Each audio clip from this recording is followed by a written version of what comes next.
Welcome everyone to season 1 of our podcast, Evangelship, with me, Pastor Larry Perez, and also Pastor Rico Altiery. My brother Larry, I'm glad to be with you, man. Man, we're so excited. We believe that we are living in one of the greatest times to do ministry. Evangelship is simply about not being an event, but being a lifestyle. The gospel is a lifestyle, it's not events. And I believe we're living in one of the most greatest times of today to be able to do evangelism and discipleship. Our heartbeat is to impact lives and to help people know Christ and make him known. So, Rico, this is going to be a test drive. And whether or not, I don't know, the whole thing is about being able to reach people. And listen, guys, you're going to be able to help us with your reviews, your engagement, and sharing these episodes with other people. That's going to give us understanding on where we're at. And I believe that this podcast is going to minister to many people's lives. But again, your reviews and you sharing and how many people engage is what's going to give us an understanding on where we're at. So again, with that said, welcome again to season 1 of Evangelship. Rico, here we are, man. I'm excited. Larry, look, you said that it's a test drive. Well, you want to be, if you're going through a test, you want to be with the right people. You want to make sure that you're with the right people. You're with someone you love, someone that you've gone through situations with, someone who you've been tested with before. So I'm excited to be on this journey with you. There's a certain way that you and I relate. There's a certain way that you and I communicate, and even witnesses like our family. You know, I tell this story all the time. Your wife saw me watching a Bears game with you. Then she bought you Bears game tickets and insisted, here's the ticket, but this ticket is just for Pastor Rico. He has to go with you. He's the one who has to go with you. So, Larry, there's something about us, man. There's something about this relationship. I believe it's divine. And I believe that it can be a blessing to others. So I'm looking forward to being on this journey with you. Test, no test, whatever it is. As long as we do it together, man, I'm excited about it. Yeah, and everyone that's watching here, we want to be able to share with you our lives, our conversations. They can be raw. We're real. And sometimes we're going to have some hot topics that we're going to talk about. And we're going to pull the curtain on some things, talk about ministry, talk about everyday life. And we'll have people that we're going to invite to be a part of this podcast. When you think about evangelship and the podcast, what else do you feel like that we want people to know about this? Well, it's 2 words, right? It's evangelism and it's discipleship. I like what you've said about it. It is a lifestyle. We don't want to come from an arrogant place when we talk about it. But Larry, there is a particular group of people that it is their lifestyle, that evangelism and discipleship is the way that they live their life. It is the way that they serve the Lord. The other thing is, Larry, look, man, we're in this life. There's a book about leadership everywhere. Everywhere there's a book about leadership. Everywhere there's some type of self-help book. So to kind of get back to the roots of what Christianity is really supposed to be about sharing the gospel and about training and developing people to be like Christ, I think there's something to be said about that. And I think now is the time to say it. So I'm excited, again, about sharing this journey with you and bringing others along. The podcast is about, you and I have a great time together when it's just you and me, if it's a pizza, if it's a Polish, talking about the Bears, the White Sox, Cubs, whatever. But to be able to bring other people along on this journey, there's probably other men, other women out there, regular people from the hood like you and I, that are looking for some type of inspiration, or at least someone that they could relate to, someone who's like them. Yeah, 2 regular guys just talking. Doesn't always have to be about ministry. And we want to talk about, I think you mentioned that earlier as we were talking, about the backstory. Yeah. Right? There's always a backstory to something. We just didn't start here. So talk a little bit about that. Well, what's interesting about us? I know we love each other and we appreciate each other. Again, pizzas and Polishes and rated R conversation. And someday we'll get a chance to talk about what is this rated R stuff.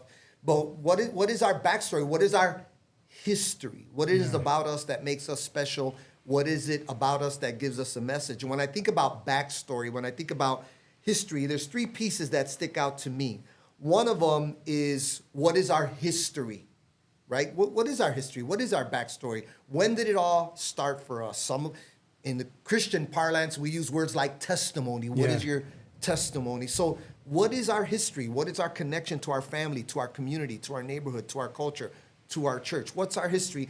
And then our history should inform our identity. Who I am today has something to do with my backstory, something to do with my history, something to do with my testimony. So it should inform my identity, and then my identity should determine my activity. So my history, backstory, should inform my identity, and then who I am should determine my activity. It's called Christianity. Yeah. It's called discipleship. So, I think we should spend some time sharing that. Larry, what's your backstory? And then I'll share a little bit about what's my backstory. Yeah, I wasn't always a pastor, and I came from a broken family. My mom really didn't raise me at first. It was my grandparents, and I grew up without a dad.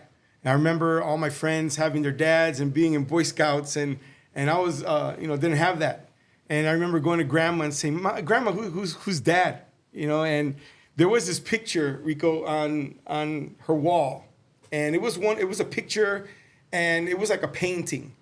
And when I asked her, I'm like, who? And she says, that's your dad. She pointed at him. And like, who's that? And what's his name? And she says, oh, his name is Papa Dios. And we know it's Jesus. But at that time, I'm just getting to know the guy right there. Right? She's talking to me, and she's telling me. And I believed it. I'm like, yeah, he's my dad. And I remember going to my friend's house. He had my dad's picture on the wall. And I said, hey, you know my dad?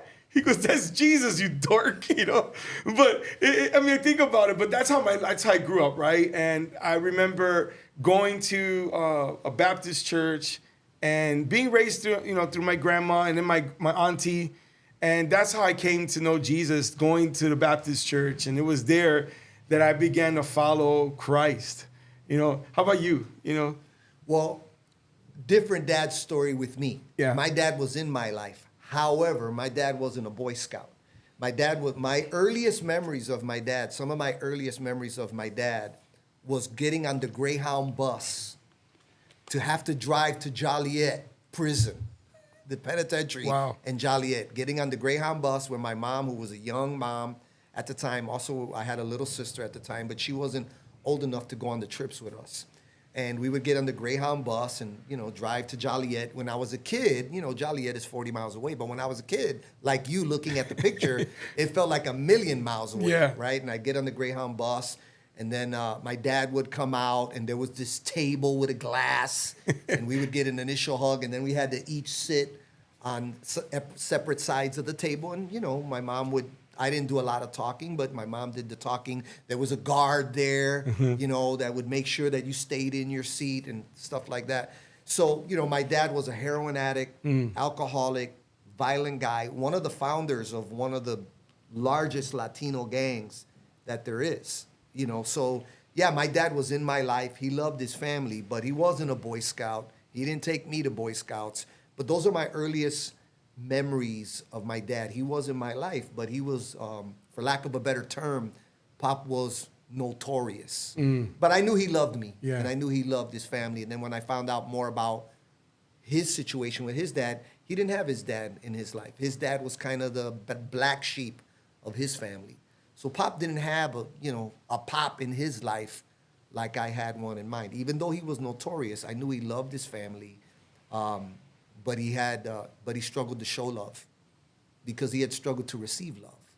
So, that was a big part in forming my identity. Wow. Yeah, I didn't have a male figure, except my grandfather later on was the one that raised us. But I remember, even in high school, I went to church for a girl, and that's how it usually is right away. And there was so many young people there. And it was there that the pastor of the church, I remember his name was William Vasquez.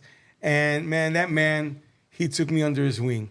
And he just loved on me and began to disciple me. And I just got to learn more, not only about Jesus, but that's where my identity began to be formed. You talked about that, right? So there's a history, and then there's this identity that begins to be formed. And for me, I had that man. It was not my blood father, but there was this man that adopted me as his son. And he just loved on me and cared for me. And that's how I began to grow in Christ. And my life began to be transformed. Yeah, for me, like you, my grandfather on my mother's side was huge. I was his boy. I was the apple of his eye. Great relationship with my grandfather. I'm a grandfather now. I have a grandson. And how my dad was as a granddad and how my grandfather was with me plays a big part in how I am with my grandson. I'm so grateful for my grandfather. With regards to church, the connection there was, I thought it would never happen, but Pop got saved. And someday we'll get into the deeper part of that story, how my dad got saved, something that I never thought would happen because Pop, Pop had a lifestyle. He literally, back in the day in the 70s, my father was a pothead too. I remember he would have a fifth of VO, 7-Up, an album cover, probably a Fania, salsa music album cover, Yeah. Hector Lavoe or something like that. And then he would have his weed laid out on the album cover, separate the seeds. Larry, that was what I. Yeah. But Pop said that was his church.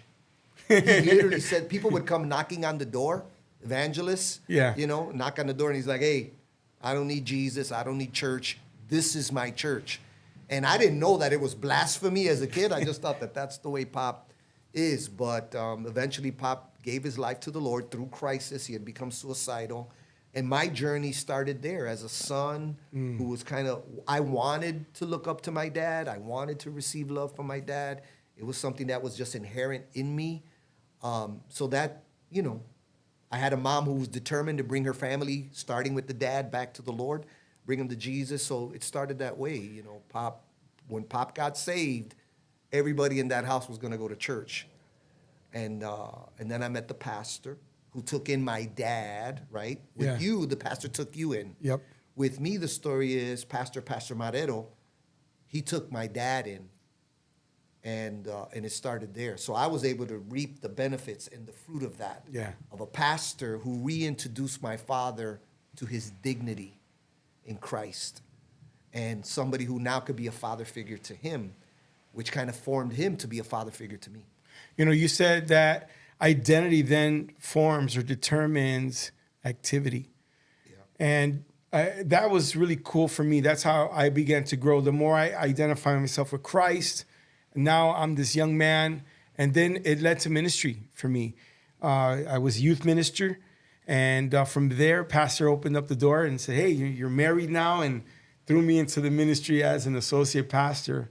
How did it begin for you? For me, so, I have friends that are 40-something out of your friends. I've been a member of one church for 40-something whatever years, Larry. I'm not great at math. We got to our church, 1981, when Pop got saved. So the first time that I walked into our church, I was probably 10 years old. I know that because another member of our church is my same age, same date, same year. And I asked him, "Hey, that day that I walked into, where you and your little brother were in that Sunday school class, and him and his brother are 11 months apart." So he's like, "I know that my brother was 9 and I was 10, so that means you were 10. So I first cut my teeth in Sunday school. And it was when I became a teenager, I don't know, if I was a charlatan or somebody who was comfortable talking in front of people. The pastor identified that in me, that I was comfortable in speaking. So as a teenager, I became a Sunday school teacher. Yeah. And I was a young teenager, but I was teaching the adult Sunday school class. And from there, my gift to be able to speak, to be able to eventually preach and teach started there as a Sunday school teacher. Eventually later, I led in other ways. I led in Royal Rangers. I became an associate pastor, then an executive pastor, and ultimately where I'm at now, I've transitioned. I'm now the pastor of the Dream Center. Man, Rico, all things work together for good, right? For those who love the Lord. And I think that God takes us in our journey, looking at you, what your dad went through and how that formed you, and your dad coming to Christ and then bringing the family. I think about me, it was my grandma introducing me to Jesus, Papa Dios, and little by little, I had men that came and formed my life. But one of the things that really formed me, even when I got into ministry, was some of the the struggles that I had in the sense of me losing my first wife. When my wife passed away, here I was, ministry's growing, and all of a sudden I get knocked, and that really hit me. And that was one of the hardest things in my life. 2002, I was a pastor, and then all of a sudden, it was a year into this, and then we have our son, Caleb, and then he's 2 years old, and then I lost my wife. And that was one of the toughest things, the toughest thing that I went through. And that formed me, that made me. I was upset with God. I pastored, Rico, a whole year. I really couldn't talk to God. My prayer to God was, hey, I believe in you, but I'm not happy that you took my wife. And I remember going, it was at a men's retreat at New Life. And there I was sitting down there, and the minister came up. He says, hey, guys, I want you to write down the name of somebody that hurt you or that betrayed you, that you got to forgive. And there I was sitting down, and 30 minutes, I'm there thinking about this, and it hit me. Hey, I'm mad at God. And I put it on a piece of paper, G-O-D. Man, I began to weep.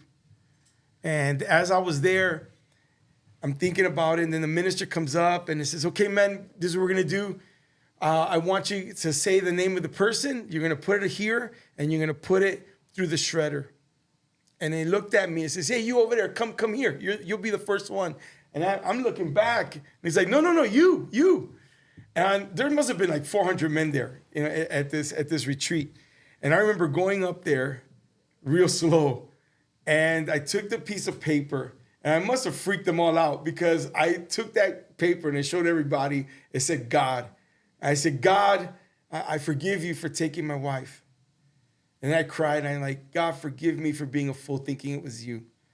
And there I went. I put it there, and I put it through the shredder. And after that time, this guy comes up to me, and he says, hey, you don't know me, but I know you. And I want to say thank you for sharing what you said. And I'm like, why? He says, because my wife passed away just on Friday, and I put God on the piece of paper. And that showed me, Rico, that God was going to take my pain and my hurt, and he was going to use it for his glory. And then I understood that there was a purpose in my life.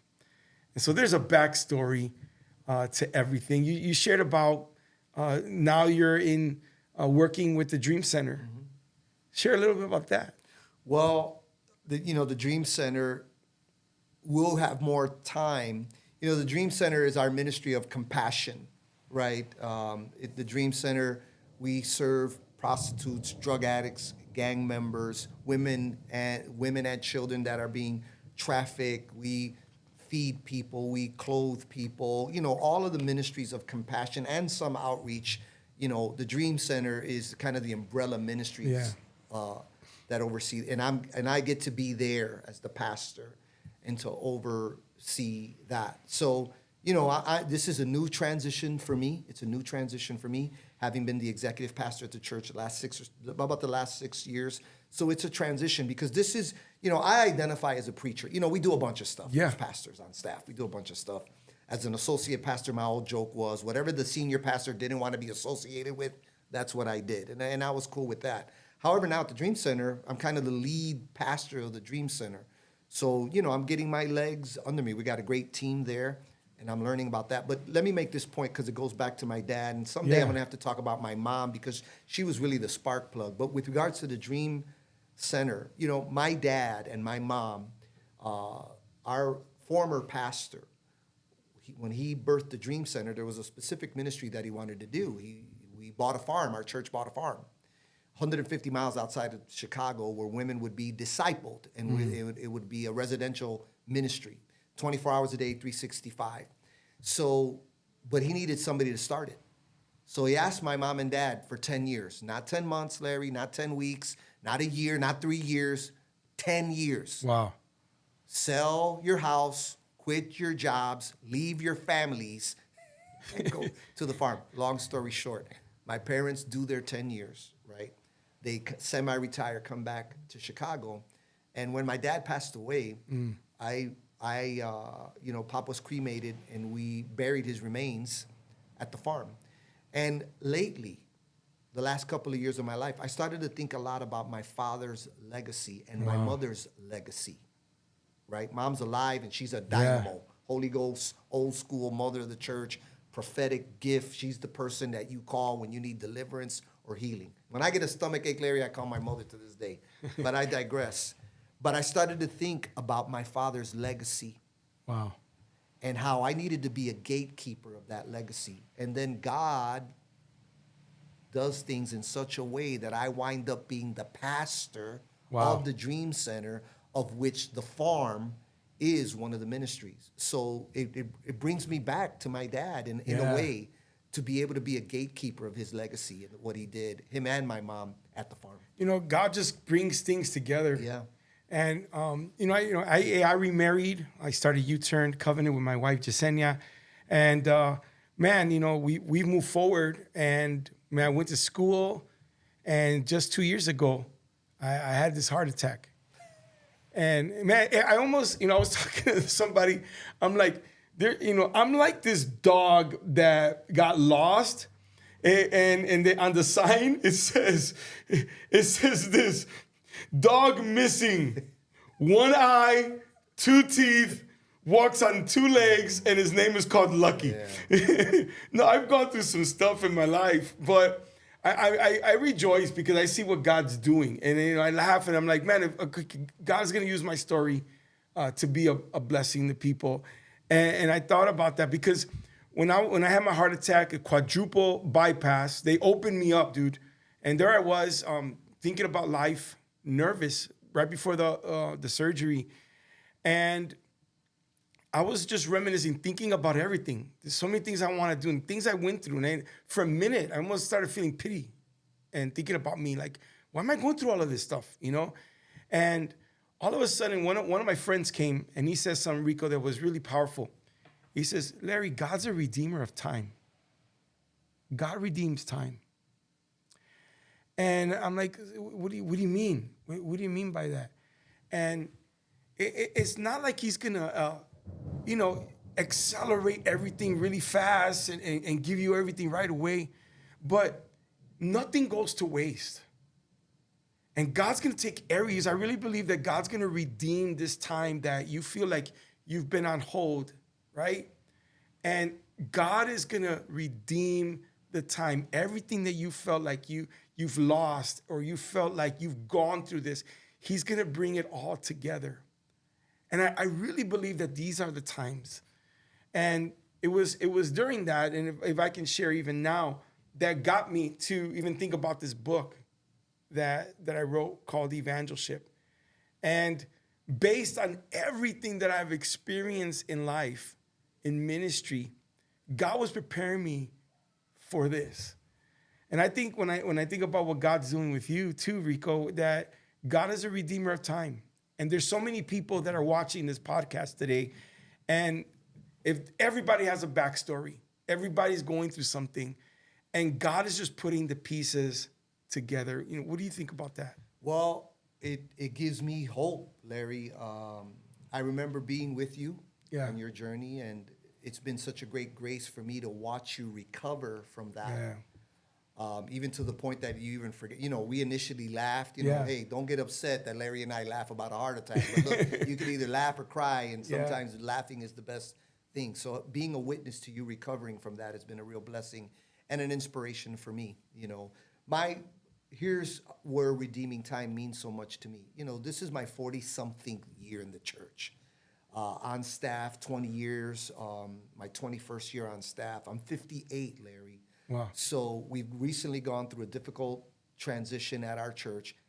Certainly difficult for me, emotionally draining. All of a sudden, I'm in this new position, having been the executive pastor, and I'm like, this went through my mind as I reflect. I'm in the last chapter here. I'm 58. I've been on staff 20-something odd years. I'm not a young dude anymore. What's left for me? What's left for me to do? That I haven't done. And I was struggling with that. So this dynamic of redeeming time is something that I've placed my hope in. My hope is there. I'm certainly not a finished product, and I'm certainly still in a tough place, but the Dream Center is giving me hope that the time that God has redeemed time, and that I have plenty of time ahead of me to do what God has called me to do, to be a blessing to other people. So this thing of redeeming time really means a lot to me, especially considering what stage I am in my life right now. Rico, and for those that are watching this podcast right now, you may be somebody that's thinking about your life. You're hearing our story, and now you're thinking about your story. God is not done with you. God is putting everything together. And I'm reminded of the scripture in 1 Kings 17, Elisha. God tells him, go to the Kerith Ravine. And he goes there, and remember, he prays that there'll be no more rain, and the rain stops, and he's hiding, and he takes him to this place called the Kerith Ravine, and it's a drought in the land, and he's in this place, and the Kerith Ravine, when I looked at it, is called a cutting place. God puts you in a place of cutting. And then he goes, okay, it dries up. The ravens give him food there. And he says, okay, now you're going to go to Zarephath. He goes to Zarephath, and it's a refining place. But he has to go there, is that space.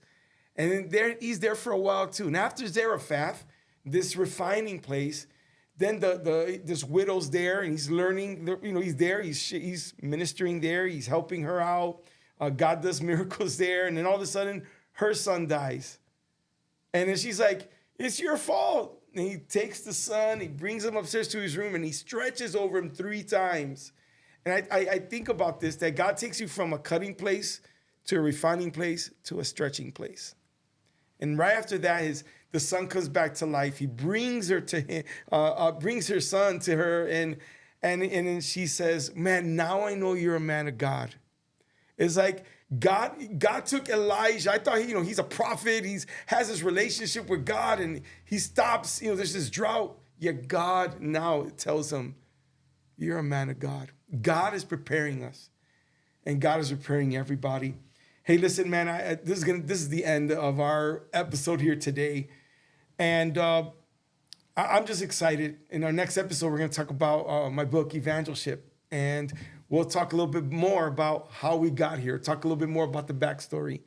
And I just want to remind everybody, the book is out. And Rico, what do you think? Let's do it, man. Again, it's a lifestyle. And if you're, a lot of us have been doing this for a while, and we're looking for that last inspiration, that's going to carry us through. And I would recommend anyone, if you're in that space where you're looking for inspiration, get the book, go to the website, and allow God to inspire you. Thanks for joining us today at Evangelship. God bless you. We'll see you next week. And that changes everything.